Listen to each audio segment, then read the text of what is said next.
minhas irmãs, tudo bem com vocês?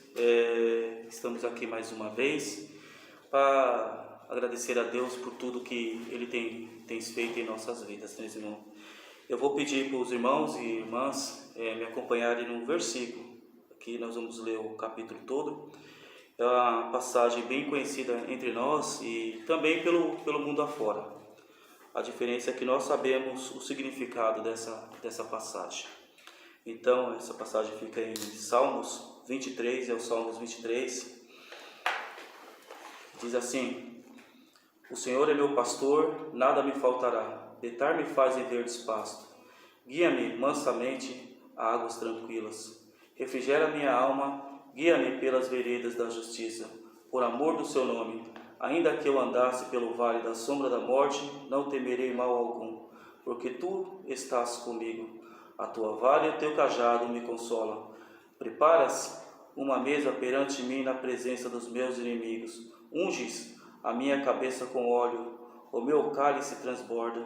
Certamente que a bondade e a misericórdia me seguirão todos os dias da minha vida, e habitarei na casa do Senhor por longos dias. Amém? Então esse Salmos ele diz assim no 4: Ainda que eu andasse pelo vale da sombra da morte, não temerei mal algum, porque tu estás comigo. É o que acontece no mundo aí afora, né? As pessoas tudo com medo, né? Uma sem saber o que vai fazer, né? Como que será o mês que vem, como será o ano que vem. Nós sabemos que o nosso futuro está nas mãos de Deus. Amém? Então nós vamos estar levando a Deus em oração e assim louvando o nosso Deus. Então oremos. Santíssimo Deus, grandioso e amado Pai, graças te damos, ó Pai, por estar aqui mais uma vez, ó Pai, por esse meio de comunicação, ó Pai. Abençoa, Pai, todos os irmãos, Pai, da igreja, abençoa a liderança que tem se mantido firme, Pai, durante esse ano todo, esse ano que foi, um ano que muitos, ó Pai, tiveram que se preparar no seu trabalho, no seu lar, as igrejas, ó Pai, se adequarem às situações, ó Pai, e agradeço, ó Pai, por aqui nesse local, Pai, ter liderança firme, lideranças que entregou a sua vida a Ti, ó Pai. Ó Pai, abençoe os idosos, ó Pai, da igreja, Pai. Mais uma vez eu te peço, Pai, em nome do seu Filho amado Jesus Cristo, Pai. Entra nos lares, ó Pai, dos nossos irmãos onde há enfermidade, Pai, onde há problema, né, de relacionamento. Ó Pai, sabemos o poder que Tu tens, o Deus que nós servimos, ó Pai. Eu te peço em nome do seu Filho amado Jesus Cristo. Amém. Então, irmãos, nós vamos estar louvando a Deus agora com louvor. Vem, esta é a hora.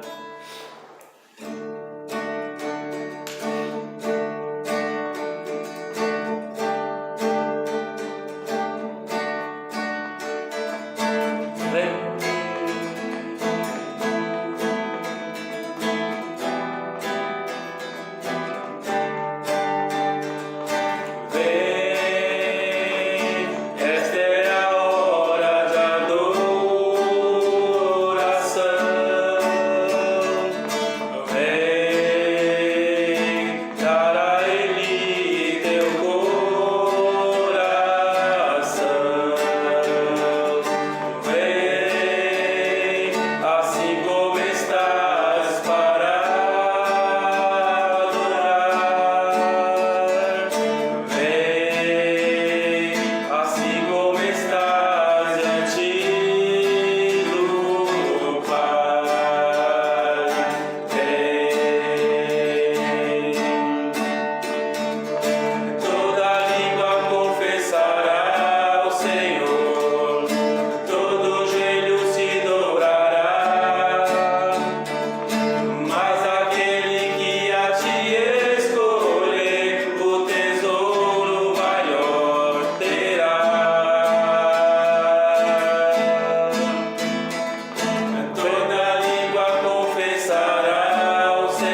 estás para adorar.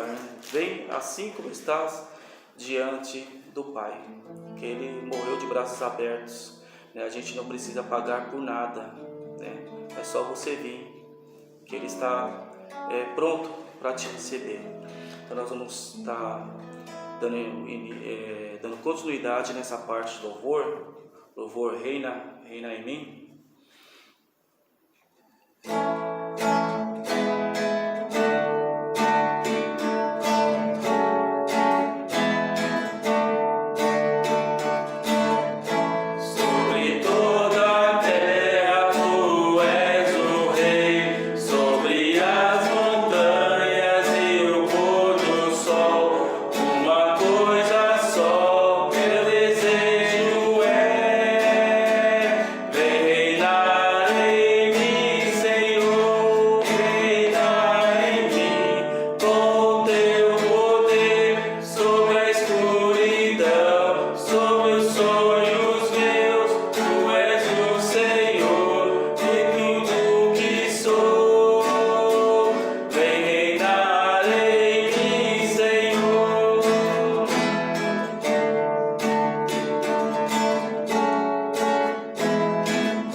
Antes de passar a palavra para o pastor, quero deixar um comunicado aqui para os irmãos, né? Não sei se todos sabem, mas já faz algumas semanas que estamos tendo culto de oração nas quintas-feiras, né? Um trabalho que, graças a Deus, né, colocou o irmão Odir na frente desse trabalho, né? Graças a Deus por ele, né? E nossa igreja tem sido muito abençoada nesse ponto, né? Tanto o irmão Odir quanto o pastor Messias, né? Todo mundo sabe o trabalho que ele vem fazendo na nossa igreja perante essa pandemia. Mas nós, como membros da igreja, temos que apoiar esses trabalhos, né, irmão? Nós temos que apoiar. Então, você, irmão, que não está fazendo nada, né, na quinta-feira, né? Então vem apoiar esse trabalho, vem falar sobre as bênçãos que Deus tem feito na sua vida, os milagres que Deus tem feito na sua vida. Vem fazer o seu pedido, né, de oração para que nós possamos estar ali orando, né? É um culto especial, um culto próprio para isso, né? O horário é das 8 às 9, é um horário assim, bom, né, para a gente estar realizando esse trabalho. Então, irmãos, vamos apoiar, agradecer a Deus, né, por esses homens que Deus tem colocado na frente, né, da nossa igreja, né? Então, nós vamos estar orando, né, para os irmãos despertarem, né, e apoiar e levantar mais varões, né, para estar dividindo essa carga, né, com esses dois homens de Deus. Então nós vamos orar e logo após da oração vou estar passando a palavra para o pastor. Santíssimo Deus, mais uma vez chegamos em Tua presença, Pai, para agradecer pelo dia de hoje, agradecer por tudo que Tu tens feito em nossa vida. Agradecer, ó Pai, pelo Senhor ter colocado esses dois varões aqui na nossa igreja. Ó Pai, abençoe ricamente a vida deles, ó Pai, seu lar, sua família, ó Pai, mas que como membros, ó Pai, do seu corpo possamos assim apoiar esse trabalho, ó Pai, desses dois varões, ó Pai.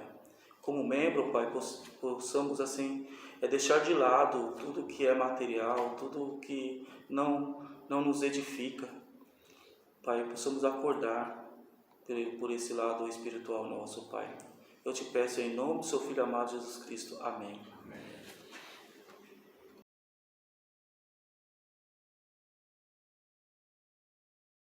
Olá, muito bom dia!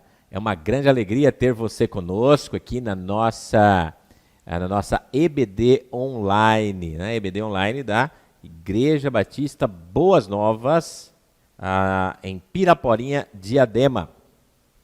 Muito bom ter você conosco, poder compartilhar da palavra de Deus com você, poder continuar aqui, né, desvendando o Apocalipse junto com você, podendo contribuir para a formação, para o entendimento, para realmente que a gente possa, que as pessoas possam de fato ter um bom entendimento deste livro, que é um livro maravilhoso que fala da magnificência de Cristo, né?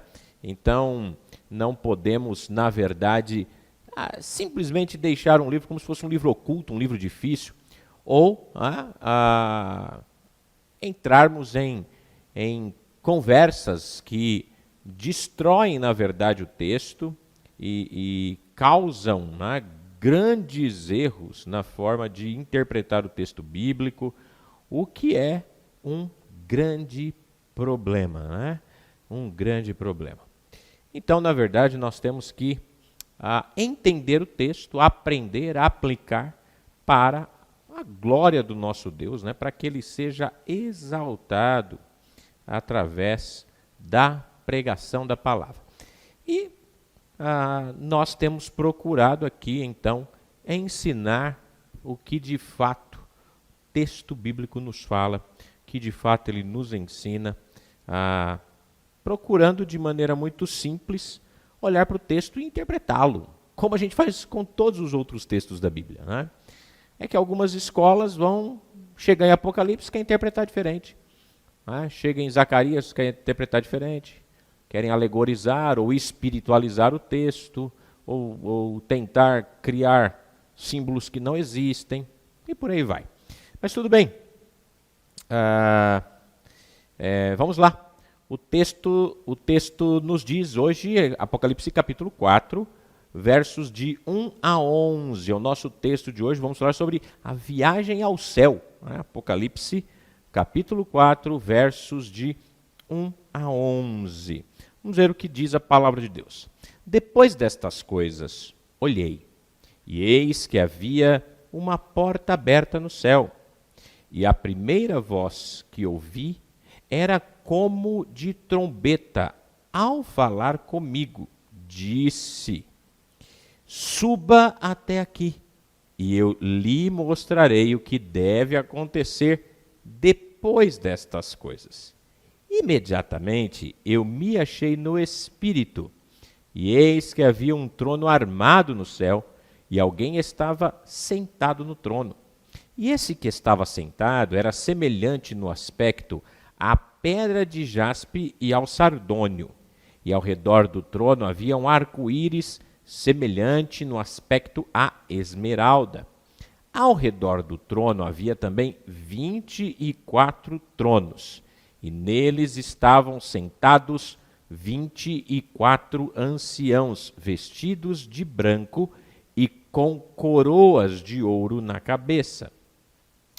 Do trono saíam relâmpagos, vozes e trovões, e diante do trono estavam acesas 7 tochas de fogo, que são os 7 Espíritos de Deus. Diante do trono havia algo como um mar de vidro semelhante ao cristal.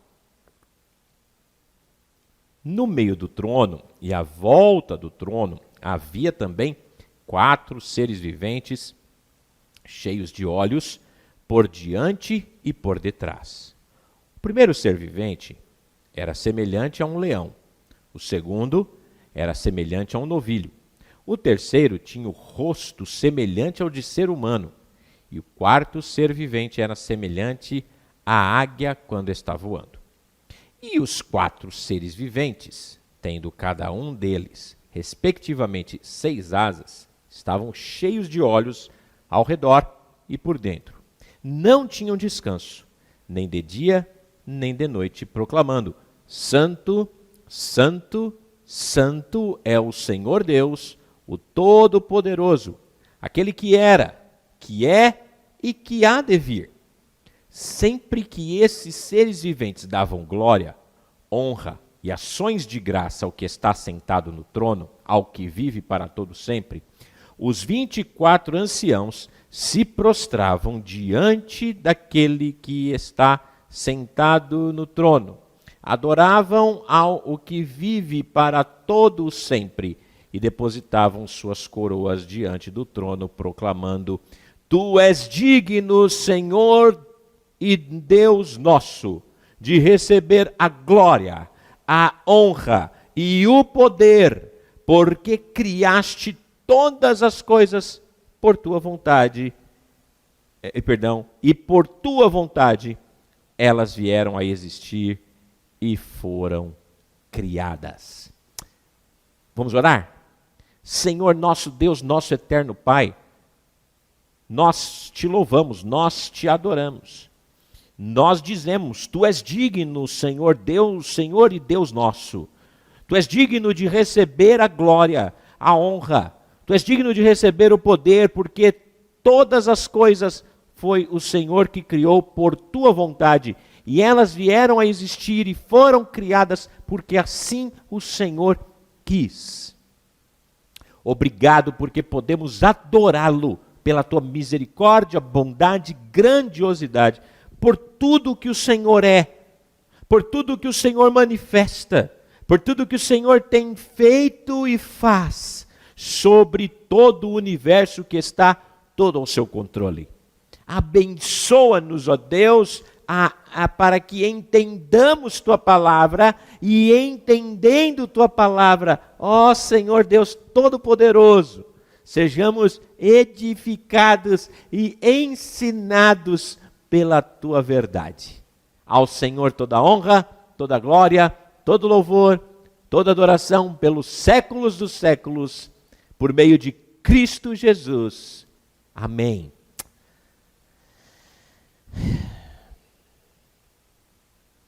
Como é bom podermos adorar ao Senhor por aquilo que Ele é, por aquilo que Ele é, o nosso Senhor, o nosso Deus. Muito bem. Um fascínio sem precedentes nos dias de hoje entre cristãos e não cristãos é com a vida após a morte. Livros sobre supostas experiências com anjos, no quase morte, digamos assim, né? São livros dos mais vendidos que temos hoje. Programas de TV tentam explorar esse misterioso reino sobrenatural, muitas vezes com foco em anjos e sua suposta interação com seres humanos. Muitas pessoas, tanto as que professam serem cristãs, como aquelas que não fazem, muitas alegam ter visitado o céu e voltam para contar suas experiências. Em contraste com as fantasiosas e estranhas fabricações que tolamente têm se dispersado pelo mundo, né, de pessoas que afirmam ter visitado os céus. A Bíblia registra 2 pessoas que foram tiradas ou levadas a lá e tiveram visões sobre o céu. Paulo, em 2 Coríntios capítulo 12, ele escreveu que foi transportado ao 3º céu, mas ele foi proibido de falar das coisas que lá ele viu. E o apóstolo João, que também teve o privilégio inestimável de visitar o céu. Ao contrário de Paulo, João foi autorizado a dar uma declaração detalhada de sua visão, o que ele fez nos capítulos 4 e 5 do livro de Apocalipse. Nesses 2 capítulos, queridos, João gravou a segunda visão que ele viu. A primeira visão que ele teve foi do Cristo glorificado, no capítulo 1, versos 12 a 17, já falamos disso. A Bíblia se refere ao céu centenas de vezes. Centenas de vezes. Ezequiel 1 nos traz alguma descrição de como é o céu. Vamos dar uma olhadinha lá em Ezequiel, capítulo 1, para ver como é que o Ezequiel, né, traz essa descrição.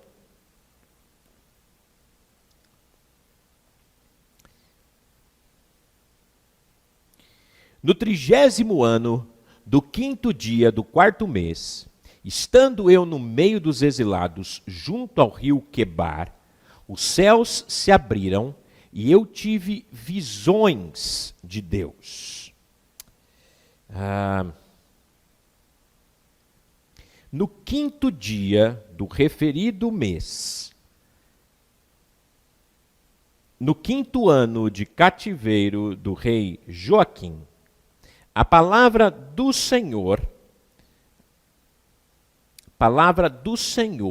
veio expressamente a Ezequiel, filho de Buzi, o sacerdote,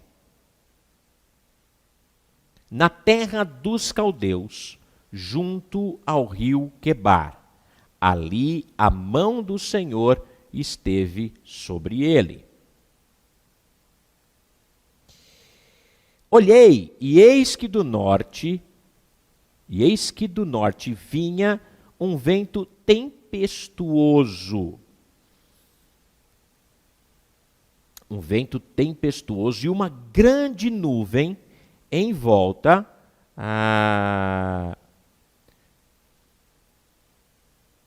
em fogo e rodeada de resplendor. E no meio disso havia uma coisa como metal brilhante que saía do meio do fogo.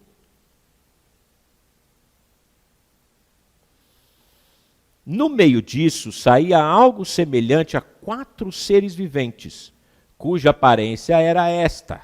Tinham a semelhança de ser humano. Cada um tinha 4 rostos e 4 asas. Suas pernas eram retas e a planta dos pés era como de um bezerro e brilhavam como bronze polido. Debaixo das asas, nos 4 lados, tinham mãos humanas. Assim, todos os 4 seres viventes tinham rostos e asas. As asas se uniam uma à outra. Eles não se viravam quando se moviam. Cada um andava para a sua frente. Quanto à forma de seus rostos, cada um tinha um rosto de ser humano. Do lado direito, os 4 tinham um rosto de leão. Do lado esquerdo, rosto de boi. E os 4 também tinham rosto de águia. Assim eram os seus rostos. Suas asas se abriam para cima. Cada ser vivente tinha 2 asas unidas, cada uma a do outro. Com as outras 2 asas eles cobriam o corpo. Cada um andava para a sua frente. Para onde o Espírito queria ir, eles iam. Não se viravam quando se moviam. O aspecto dos seres viventes era como carvão em brasa, à semelhança de tochas. O fogo corria resplandecente por entre os seres viventes e deles saíam relâmpagos. Os seres viventes zigue-zagueavam à semelhança dos relâmpagos. Quando eu estava olhando para os seres viventes, eis que havia uma roda no chão, e ao lado de cada um deles, o aspecto das rodas e a sua estrutura eram brilhantes como berilo. As 4 tinham a mesma aparência, cujo aspecto e estrutura eram como se uma roda estivesse dentro da outra. Quando eles andavam, podiam ir em 4 direções e não se viravam quando se moviam. Os aros dessas rodas eram altos e metiam medo. E nas 4 rodas os aros estavam cheios de olhos ao redor. Quando os seres viventes se moviam, as rodas se moviam ao lado deles. Quando eles se elevavam do chão, também as rodas se elevavam. Para onde o Espírito queria ir, eles iam, pois o Espírito os impelia, e as rodas se elevavam do chão juntamente com eles, porque nelas estava o Espírito dos seres viventes. Quando os seres viventes se moviam, as rodas se moviam. Quando eles paravam, as rodas paravam. E quando eles se elevavam do chão, as rodas também se elevavam com eles, porque o Espírito dos seres viventes estavam nas rodas. Sobre a cabeça dos seres viventes havia algo semelhante ao firmamento, como cristal brilhante que metia medo estendido por sobre a cabeça deles. Por debaixo do firmamento, cada ser vivente estendia 2 asas na direção do ser que lhe estava próximo, e com as outras 2 cobriam o corpo. Quando eles andaram, ouvi o ruído das suas asas, que era como o som de muitas águas, como o som do Onipotente, o som de tumulto, como o tropel de um exército. Quando eles paravam, abaixavam as asas. Veio uma voz de cima do firmamento que estava sobre a cabeça deles. Quando eles paravam,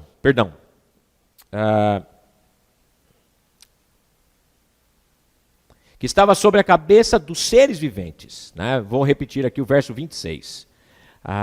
Por cima do firmamento que estava sobre a cabeça dos seres viventes havia algo semelhante a um trono, como uma safira, e sobre essa espécie de trono estava sentada uma figura semelhante a um ser humano.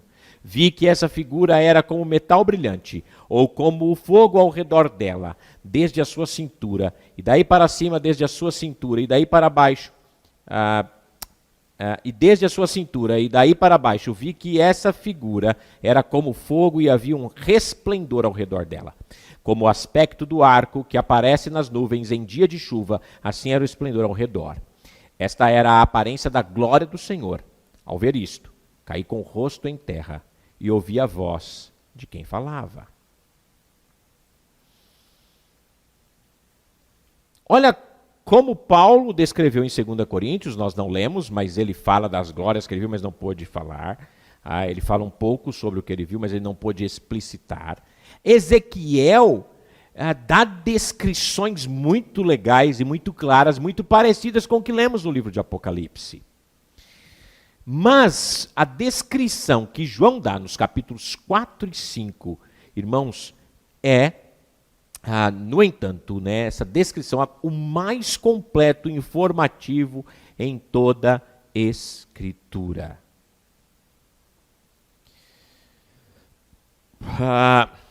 O apóstolo amado leva os leitores muito além das características do mundo deste reino temporal e nos leva a contemplar as realidades eternas do céu.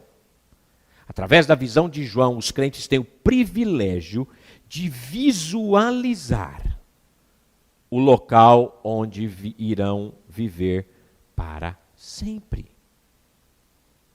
Olha que maravilha. A primeira ocorrência da frase "depois destas coisas" refere-se à cronologia pessoal de João.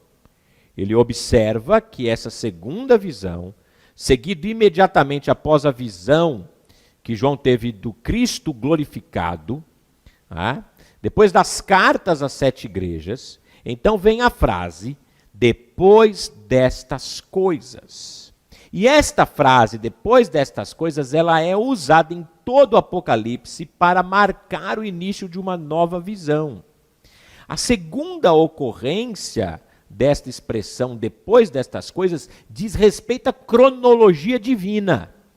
Seu uso marca uma transição importante no livro de Apocalipse da era da igreja, as coisas que são, versos de capítulo 1, 19, que vão ser descritas nos capítulos 2 e 3, para a terceira divisão do livro, as coisas que irão acontecer, que são encontradas nos capítulos 4 a 22. A cena muda das questões relativas à igreja,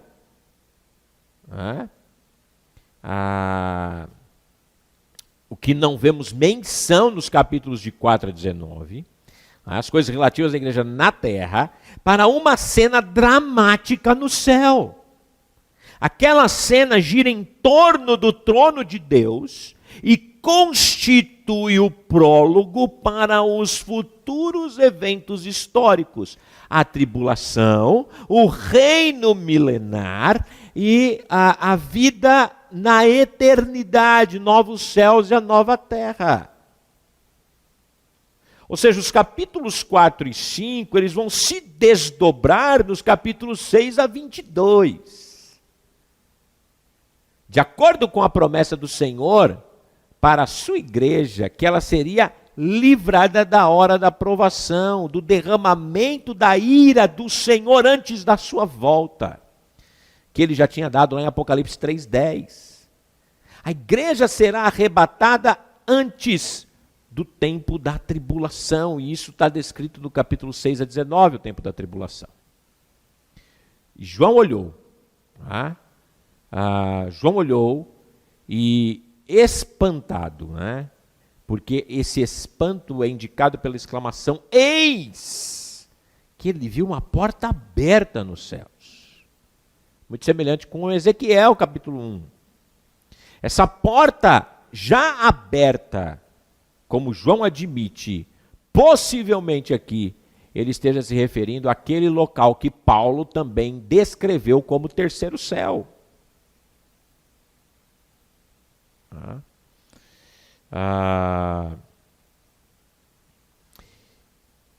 É onde Cristo foi, após a sua ressurreição. É aonde ele está assentado à destra de Deus. O céu tornou-se a parte mais importante, ou a maior parte, do ponto de vista de João, o que vai ser falado no restante do livro de Apocalipse. Então é muito importante pensarmos neste capítulo. Depois de perceber essa porta aberta, João ouve uma voz familiar, uma voz forte, uma voz como de uma trombeta. Assim como ele já tinha ouvido na primeira visão, lá no capítulo 1, verso 10. Como já observamos naquela discussão e também no capítulo 3, naquela discussão, no nosso estudo número 3,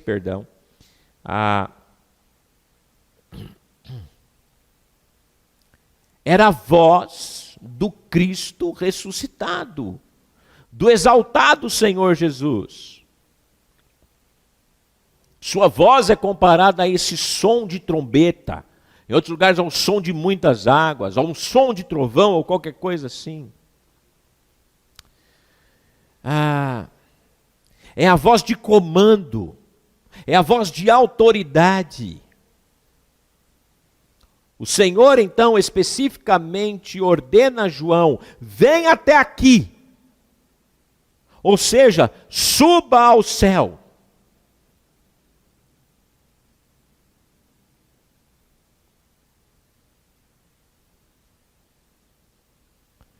João não saiu do seu corpo e foi ao céu.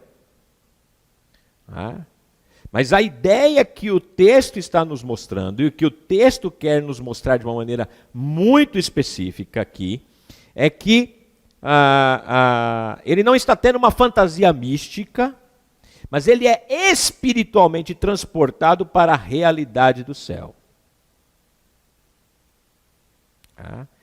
Ele vai para o céu. Espiritualmente ele começa a ver a realidade do céu.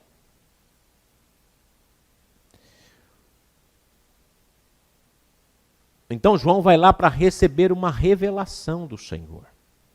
E o tema central da visão de João é o trono de Deus, mencionada 11 vezes neste capítulo. todos os recursos do capítulo pode ser delineado a partir do trono da glória divina. Depois de descrever o trono, João nos diz quem está no trono, o que está acontecendo ao redor do trono, o que é que vem do trono, o que está diante do trono, o que está no centro e ao redor do trono, e o que está voltado para o trono. Então, primeiro João vai falar do trono. E vai falar do trono.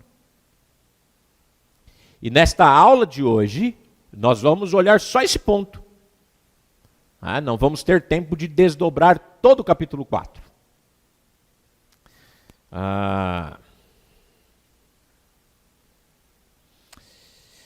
Ele diz que estava no Espírito diante do Senhor, e eis que ele estava em pé diante do trono. É interessante que essa que eu já citei aqui, né, essas pessoas que afirmam ter tido visões de céus, tendem a enfatizar o trivial e o bizarro, né? Mas é interessante que a visão de João é focada no trono da glória de Deus e a majestade inefável daquele que se assenta sobre o trono. Como ele foi levado para fora da dimensão familiar do tempo e do espaço, ele está no céu, na presença de Deus, do Espírito de Deus. João, então, surpreso e espantado com o que viu, ele contempla, ele exclama quando ele ali está. A causa do espanto de João era o trono de Deus. Era o trono de Deus. Ele está em pé no céu. Não é apenas uma peça de um mobiliário que ele está vendo, mas é um símbolo do governo soberano de Deus, um símbolo da sua autoridade.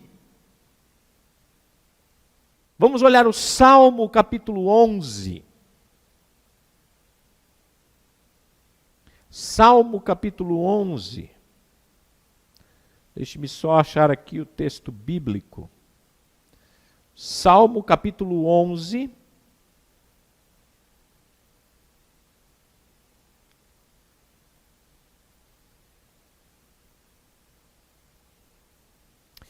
O verso de número 4. Salmo 11. Verso 4.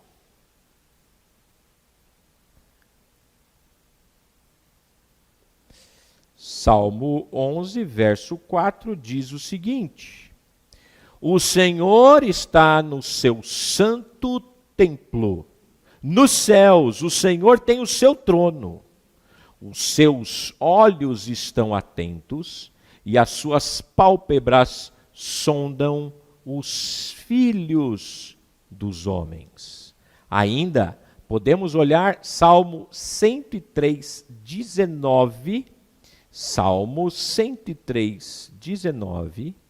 Vamos ver lá o que diz o Salmo 103, 19. O que o salmista afirma para nós no Salmo 103, 19. Ele diz: Nos céus o Senhor estabeleceu o seu trono,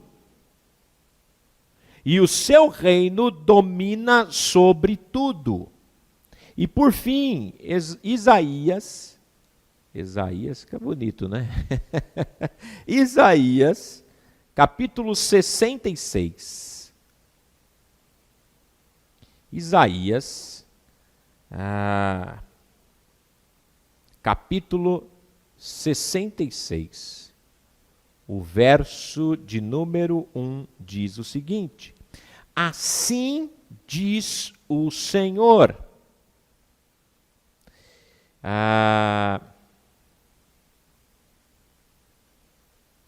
O céu é o meu trono e a terra é o estrado dos meus pés. Que casa então vocês poderiam construir para mim? Ou que lugar para o meu repouso? Esses textos corroboram para nos mostrar quem é que governa.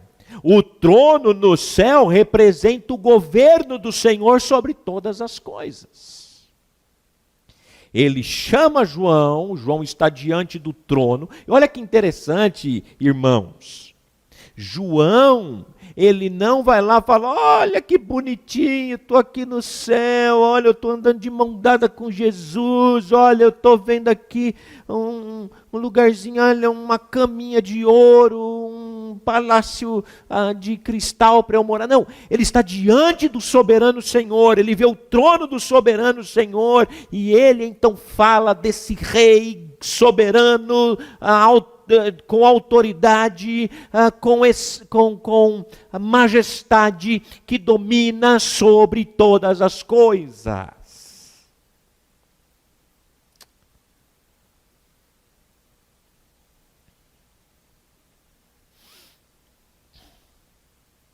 De acordo com Apocalipse, perdão, irmãos, então, esse símbolo do governo soberano está localizado no templo, no céu. Apocalipse, vamos olhar outros textos aqui de Apocalipse, mesmo, capítulo 7, versículo 15. Apocalipse, capítulo 7. Apocalipse, capítulo 7, versículo 15. Diz o seguinte a palavra de Deus: Por isso estão diante do trono de Deus e o adoram de dia e de noite no seu santuário. E aquele que está sentado no trono e estenderá sobre eles o seu tabernáculo. Também 11:19 de Apocalipse, 11:19, Apocalipse 11:19, capítulo 11 de Apocalipse, verso 19, diz o seguinte, Apocalipse 11:19. Abriu-se então o santuário de Deus,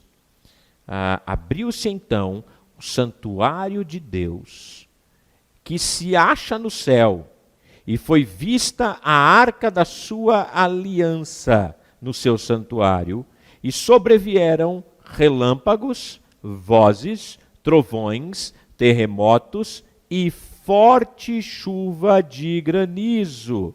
Ainda em Apocalipse, capítulo 14 ainda, o versículo 17 diz, vamos ler o 16 e o 17. E os 24 anciãos que estavam sentados no seu trono diante de Deus prostraram-se sobre o seu rosto e adoraram a Deus, dizendo: graças te damos, Senhor Deus Todo-Poderoso, que és e que eras, porque assumiste o teu grande poder e passaste a reinar.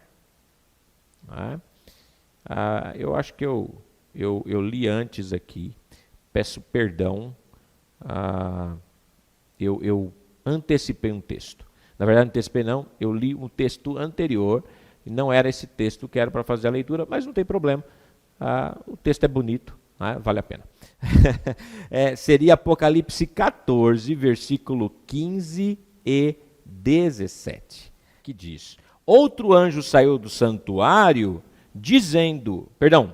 gritando com voz forte para aquele que estava sentado sobre a nuvem: pegue a foice e comece a colher, pois chegou a hora da colheita, visto que os campos já amadureceram. E aquele que estava sentado sobre a nuvem passou sua foice sobre a terra, e então outro anjo sobre a terra e fez a colheita. E outro anjo saiu do santuário que se encontra no céu, tendo também ele a foice afiada. Então esses textos vão nos mostrando aqui Onde está esse santuário? Onde está esse templo celestial? Né? Onde é esse santuário? Nos céus. Capítulo 15 de Apocalipse, versos 6 a 8. Apocalipse 15, versos 6 a 8. Veja o que diz aqui também esse texto que nos vai dizer. E os 7 anjos que tinham os 7 flagelos saíram do santuário vestidos de linho puro e resplandecentes e cingidos à altura do peito com cintos de ouro. Então, um dos 4 seres viventes deu aos 7 anjos 7 taças de ouro cheias da ira de Deus que vive para todo sempre. O santuário se encheu da fumaça da glória de Deus e do seu poder, e ninguém podia entrar no santuário enquanto não se cumprissem os 7 flagelos dos 7 anjos. Então, notem aqui por diversos textos aonde vai mostrando este santuário, que é onde está o trono de Deus, no templo nos céus. No templo dos céus. Também, para encerrarmos esses textos, Apocalipse 16, verso 17. Apocalipse 16, verso 17, ele vai nos dizer o seguinte: então o 7º anjo derramou a sua taça pelo ar, e uma voz forte saiu do santuário e do lado do trono, dizendo: está feito. Está feito. Então veja que nós temos aqui, então, esses textos que nos provam que o santuário, então, é o lugar aonde está o Senhor. E esse santuário é onde João também vê o trono. É ali que está, então, segundo a visão de João, segundo aquilo que João pôde ver, é ali que nós vemos, então, sem dúvida nenhuma, o trono do Deus Todo-Poderoso. Do Deus Todo-Poderoso. Mas é interessante que João também vai nos mostrar, em outro texto, eu já estou aqui procurando esse outro texto, enquanto eu vou falando aqui, é Apocalipse, capítulo 21, verso 22. Vamos ver o que diz Apocalipse 21, 22. Apocalipse 21, 22. Ele vai nos dar também o seguinte texto. 21, 22 diz assim: a cidade não precisa... não vi nenhum santuário na cidade, porque o seu santuário é o Senhor, o Deus Todo-Poderoso e o Cordeiro. Olha que interessante. Esse santuário que João viu, aonde está o trono do Senhor, na verdade o santuário é o próprio Senhor. O Senhor Deus Todo-Poderoso e o Cordeiro é o templo, é o santuário. O uso do termo templo simboliza a presença de Deus. Simboliza a presença de Deus.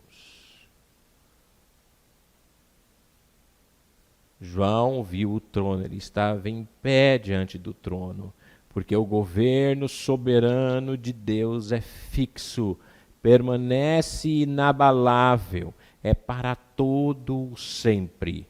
A visão do trono de Deus revela que ele está no controle permanente, imutável e completo de todo o universo. Esta visão, queridos irmãos, é uma visão reconfortante, à luz do horror e trauma dos eventos do fim dos tempos prestes a ser revelado. Note como nós temos aqui Diante de tudo isso, nós temos aqui então um conforto para aqueles que serão levados pelo Senhor para viver com Ele nesse período onde o mundo estará passando por uma grande tribulação. Assim como Isaías foi confortado a ver a visão do templo do Senhor, lá no capítulo 6 de Isaías, no momento traumático da história de Israel, a visão da glória de Deus trouxe paz e alívio também, depois do confronto, naturalmente, ao coração do profeta. Então, veja o que o trono representa. Mas ele também vai nos falar sobre aquele que está sentado no trono. Ele fala de quem está sentado no trono. É muito interessante, né? Como agora João ele ainda vai nos falar sobre aquele que está no trono. Quem é esse que está sentado no trono? E é desse que João agora passa a descrever quem era ele, né? Qual a sua aparência. E eu estou aqui dando uma olhada para ver se nós vamos conseguir hoje falar desse que estava sentado no trono. Dá para falar. Vamos passar um pouco sobre quem é que está sentado no trono. Quem é esse que está no trono? É aquele que está sentado, aquele que tem uma aparência da pedra de jaspe e da sardônia, né?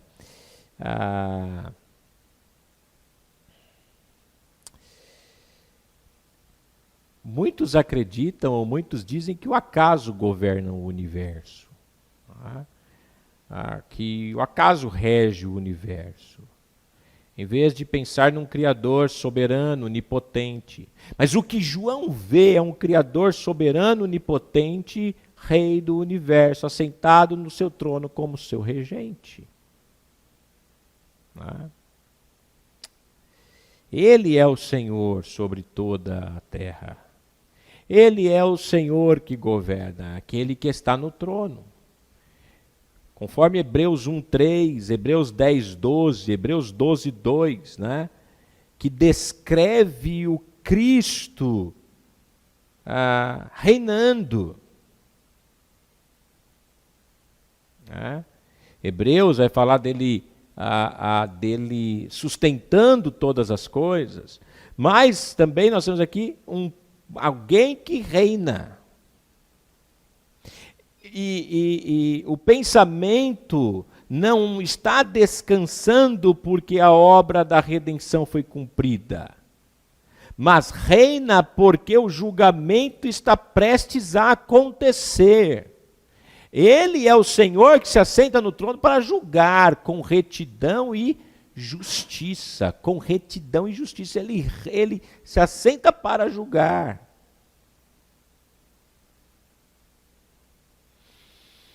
Aquele que, João não nomeia aquele que está sentado no trono, mas é óbvio que João deixa claro de quem ele está falando. É o mesmo que Isaías viu no capítulo 6, versículo 1. Eu vi o Senhor sentado num trono, elevado e exaltado. E as suas vestes enchiam o templo. Profeta Miqueias também viu o Senhor assentado no trono glorioso. Os salmos falam do Senhor num trono glorioso.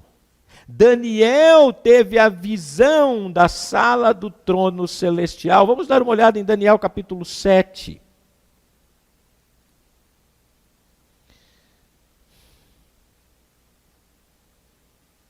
Daniel capítulo 7. Perdão.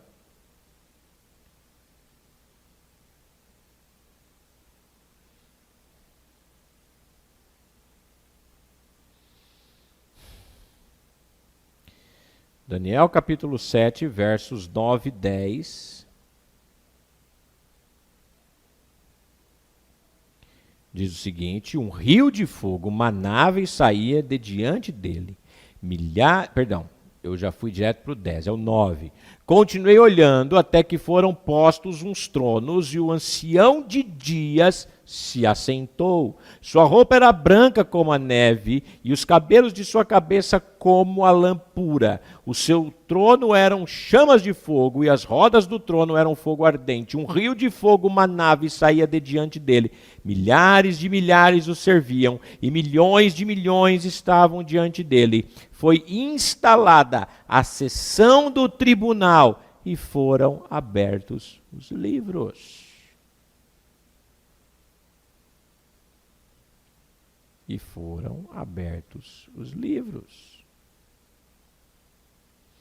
Então, note que temos aqui que é aquele que se assenta para reinar, mas esse reino também vai ter o julgamento.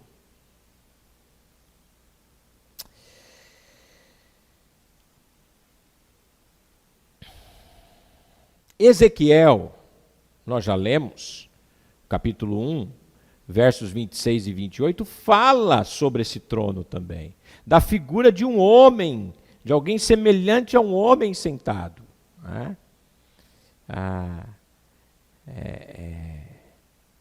É nítido o contraste com esses orgulhosos e irreverentes que blasfemam do Senhor, falando das visões que tem hoje.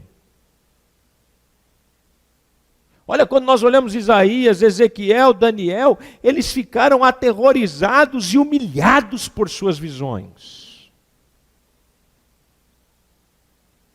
João diz que aquele que está sentado no trono é semelhante a uma pedra de jaspe sardônica na sua aparência.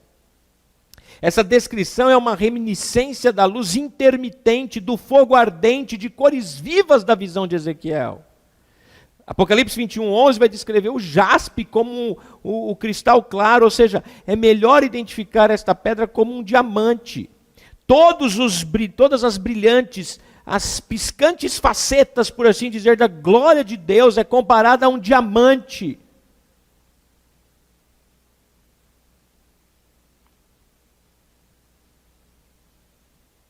E o fogo simboliza a ira ardente de Deus, a ponto de ser derramado sobre os pecadores, sobre o mundo rebelde, dos capítulos 6 a 19. Olha como tudo se encaixa. Essa visão do trono e do que está sentado no trono tem essa figura. É a figura do fogo, é a figura do poder, é a figura daquele que vai julgar ou derramar julgamento sobre todo mundo. Um terrível julgamento, um julgamento doloroso, um julgamento pavoroso, onde os homens prefeririam estar mortos do que passando por aquilo.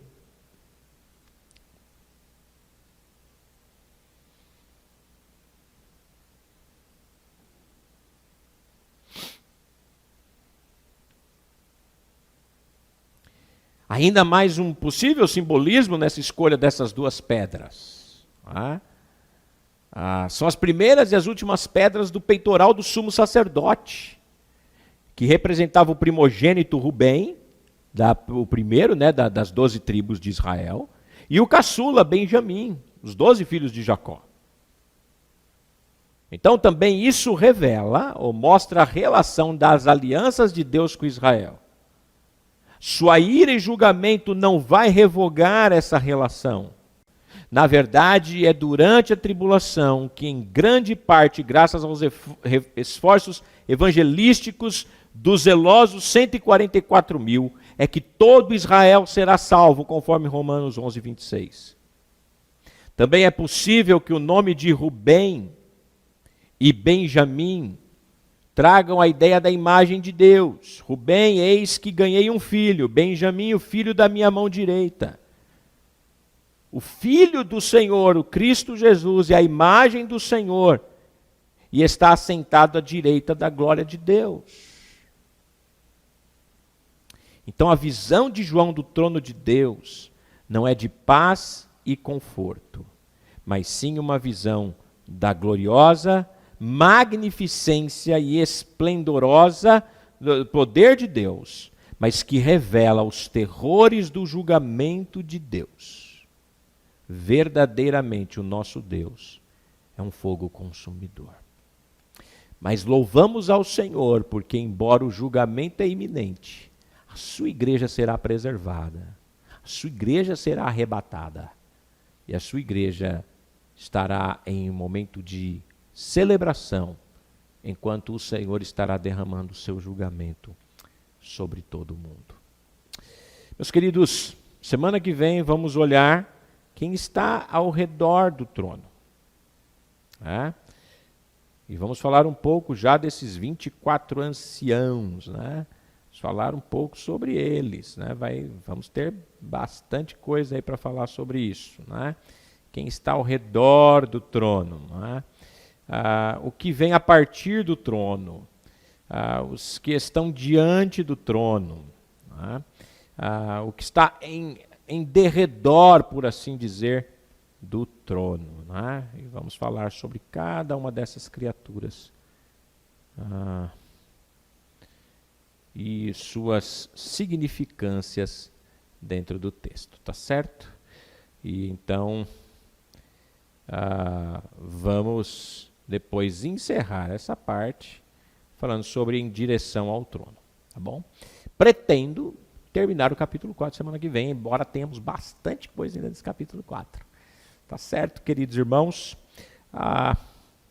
Muito obrigado pela sua atenção, obrigado por nos acompanhar. Continuamos convidando você que quiser ouvir a palavra de Deus aqui em Efésios. Estamos meditando no livro de Efésios. Vamos continuar hoje à noite meditando no livro de Efésios. Você é o nosso convidado. Rua Júlio Campos Rodrigues, número 180, está aparecendo aí no seu vídeo. Piraporinha, Diadema, Igreja Batista Boas Novas, de fácil acesso para chegar. Você será muito bem-vindo em nossa comunidade e espero que você esteja sendo abençoado por essas palavras que temos ensinado e espero que o Espírito do Senhor abra o seu entendimento. E se você ainda não compreendeu toda a manifestação da glória do Senhor, que Ele manifeste na sua vida, a fim de que você possa entender o verdadeiro significado do que é crer em Cristo e que você possa encontrar a graça salvadora e misericordiosa do Senhor. Um grande e forte abraço para você, um excelente domingo. Desejo que você tenha um domingo na paz do Senhor, uma semana de ricas bênçãos do Senhor na sua vida. Forte abraço. Tchau, tchau. Boa semana.